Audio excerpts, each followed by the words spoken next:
Kenya at a meeting in Chad. I remember that time. Yeah. And one of the things I must acknowledge is that APNAC, just like other caucuses that deal with the matter of corruption, is a very important entity. And I must thank the chairman. The Honorable Shakil Shabir has been chairman now for quite some time. The fight against corruption requires not only goodwill, but demonstrable actions from the leadership of the country.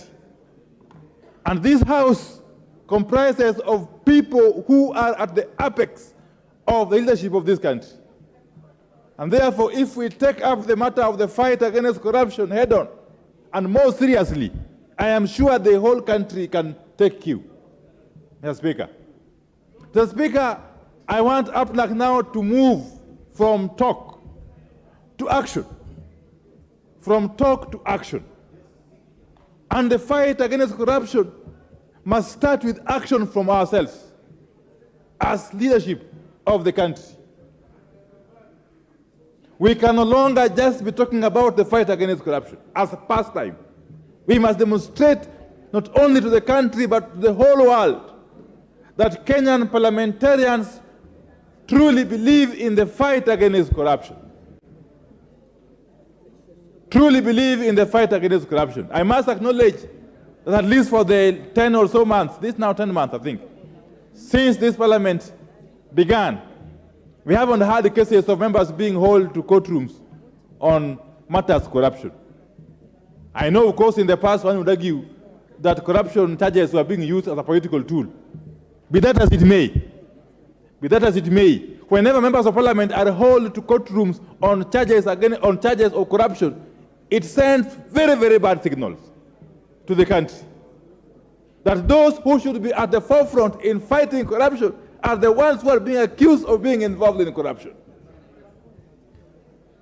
And this House has got the capacity and indeed obligation to compel the executive to also take a lead in the fight against corruption.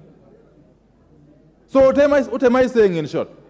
That APNAC requires support, but even to support it, it will be important for members, all members of parliament, if possible, to join in APNAC as active members, to demonstrate our faith in APNAC, but also to show the whole world that the Kenyan parliamentarians really believe in the fight against corruption. Because corruption remains one of the single biggest threats to the existence of this country.